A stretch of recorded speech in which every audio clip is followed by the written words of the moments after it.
There are some people we meet in our 60-minute stories who we just can't let go, whose next chapter we're compelled to follow. Like Derek, a masterful musician who is blind with disabilities so severe he can't tell his right hand from his left or hold anything but the simplest of conversations. As we reported earlier this year, we started following Derek because of his gift at the piano. But it's what he's taught us about relationships, communication, and what music is really all about that's kept us coming back.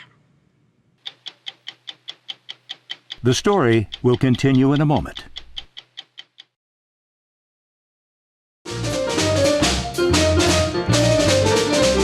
When Derek Parafficini is playing the piano, it's hard to believe there's anything he can't do.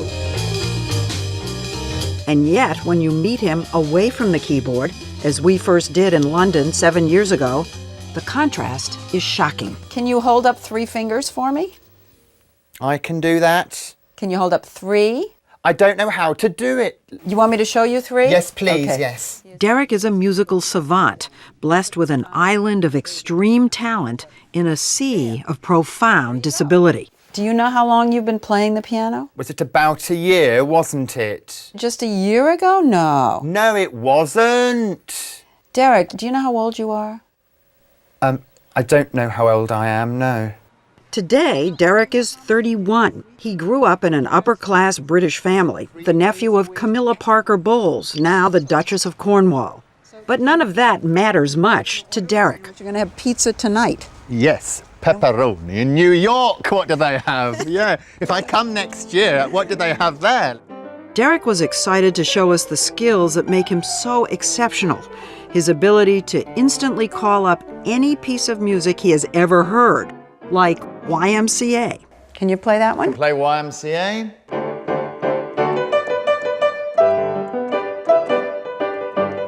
And I asked him to play a show tune. But it isn't just that Derek remembers them. He can transform them effortlessly and seamlessly into the styles of different musicians, like jazz greats. Switch to Oscar Peterson.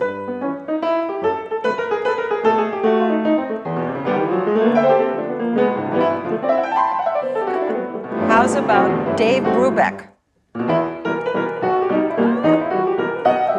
It's like he's got libraries of pieces and styles in his head. Adam Ockelford is Derek's teacher. He can just whip out a piece book and a style book and just bring them together. It just kind of explodes. How Derek's fingers can do this, but can't button a button or zip a zipper, remains a mystery. There are lots of theories about savants, but few real answers. In Derek's case, the problem started early. He was born more than 3 months premature, weighing just 1.5 pounds. He hung on, but was left blind and with severe cognitive impairment. Derek's father, Nick Parafficini, says the first thing that really interested Derek was a small toy keyboard. My daughter suddenly said one day, he's just played one of the hymns we had in church this morning. How old was he? 3. And he didn't know, because he couldn't see, and no one had told him, that you're meant to use your fingers to play the piano. So he used karate chops and elbows, and even his nose, I seem to remember. Derek had never met a piano teacher until he literally crashed into one during a visit with his parents to a school for the blind. The teacher was Adam Ockelford in the middle of a lesson. Suddenly I felt a shove in the back and he literally pushed me off the piano stool and just started karate chopping the keyboard. We were terribly embarrassed, of course. I thought he was mad, actually, because it was just chaos of notes and hair and elbows. But then suddenly I noticed out of all of that was coming Don't Cry For Me, Argentina. I thought, crikey, he's not mad at all, he's brilliant. Adam rang up. He said, I'd like to teach him. He called you and asked if he could teach your son? Yeah. It was almost as though Derek, through his pushing me off the stool, was saying, help. You know, he was saying, you know, I need, of course he didn't, but I need teaching. So it was compassion. It was compulsion, I think. But how to teach a child who couldn't see, didn't understand much, and wouldn't allow anyone to touch his piano? Well, he's only tiny. I just picked him up and popped him the other side of the room. And then in the 10 seconds I had before he raced back, I could just play. To get him to Get him to copy, and of course, by the time I played that, he was back and pushed me off. Pushing and you copied off it, with his karate chops. Before long, Derek seemed to get it.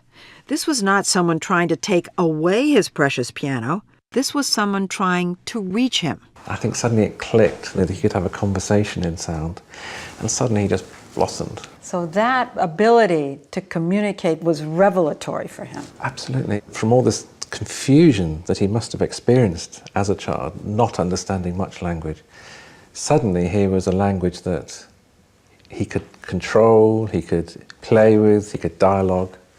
All the things that we normally do with words, Derek did with notes. His progress was astounding. After 3 years of daily lessons, Derek was invited to play a few songs at a major charity fundraiser.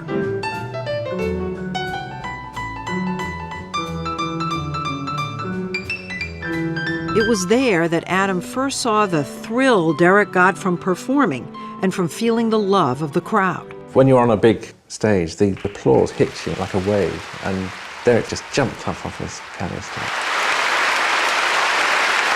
He's trembling with excitement and elation that people are reacting to his playing. And he's been performing ever since, in jazz halls, at benefits, in churches, connecting with audiences in ways most musicians wouldn't dare, taking requests with a twist. Would you like to have a piece, lady? My piece is Ain't No Sunshine. Do you know it? I do know Ain't No Sunshine. And the twist, he'll play it in any key they choose. B major. B major, B Derek. major. Ooh, wicked. And in any style. What style would you like it in? Ragtime. Ragtime. Okay, so Ain't No Sunshine, B major, ragtime. Okay.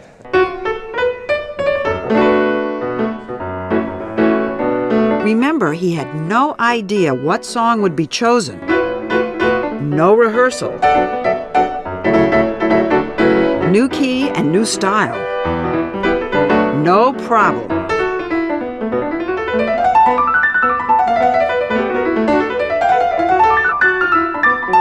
It's breathtaking to watch. Think about all the thinking almost anyone else would have to go through. It's like having 3 computers all working at once, and you can just put them together straight away Together. without thinking. Sometimes when he's playing, he smiles. Is that really him enjoying what he's doing? Yeah, sometimes he does something quite funny, musical, and you can see that little sparkle. He knows he's been adorable. I think he's actually quite pleased with himself, what he comes up with.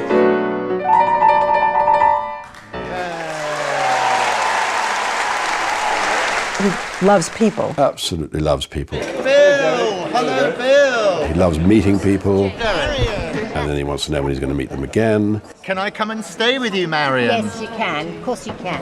And it's rather engaging. He always operates in the same way. He will put his hand out Hello, no one's brother. I'm Derek. because he doesn't know where the other person's hand is going to come from. And he'll say, "I'm Derek." I'm Derek Pippin. I remember once coming out of church, and we had the Archbishop of Canterbury there.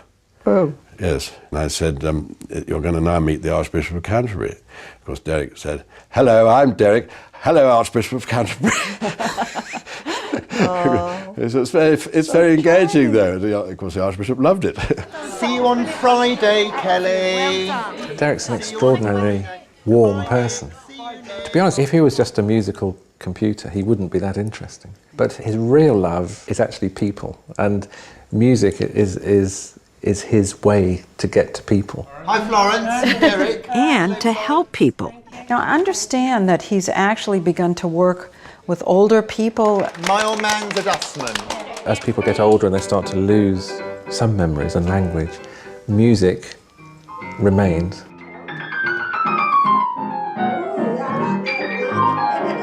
Music's the first thing to develop. Before you're born, you're musical, way before language. And it's the last thing to go. And of course, Derek, like this super jukebox, can tap into whatever they want. Sometimes people that haven't spoken for a year will start to sing, and it's fantastic. Derek's also given charitable concerts throughout his life that have raised in the millions. They say good comes out of bad. Well, it certainly has in Derek's case. Without knowing it, he's done more good than most of us will ever do. Your turn. My turn. 25 years after Derek shoved him off his piano stool, Adam continues to work with Derek weekly. He's written a book about him, helped him put out a CD, and tried to give him all the opportunities he'd have as an artist were it not for his disabilities. Last year, Adam felt Derek was ready to do something that once seemed unimaginable, to headline his own full-length concert with an orchestra on a major London stage. It was a sellout crowd. The featured piece in the performance was Gershwin's Rhapsody in Blue, a challenging piece for any pianist. Not to mention one who is blind and needs to handle intricate back and forths with the orchestra without the benefit of seeing the conductor. You could almost physically sense the connection between him and the orchestra and the audience.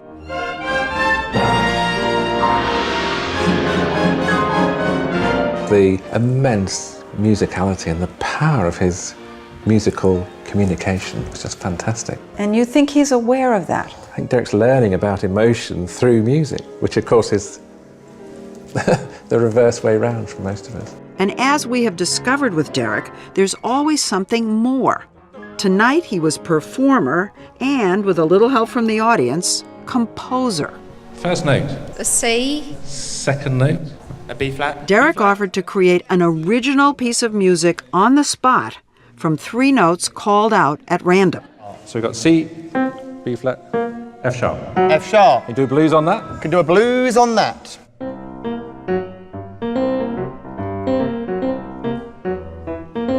He's really improvising, and he's truly creative. I mean, because you think of people with brain disorders, that there's a lot of rote involved. Derek undoubtedly is improvising and truly creative.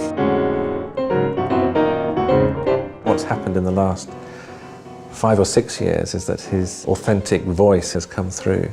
It's almost a signature. You know it's Derek. He's an insistent communicator. You can't not listen when Derek's playing. There's something about his playing. Did you used to think that Derek was going to plateau? That was something we were told, but it hasn't happened. And it won't happen now because he keeps progressing, both musically and socially, and I think that will continue. No plateaus.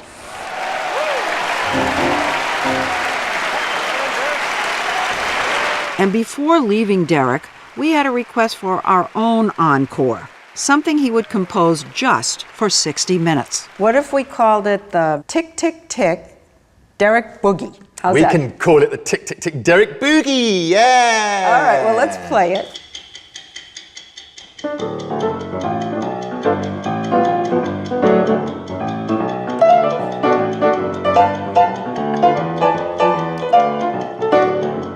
"60 Minutes never sounded so good."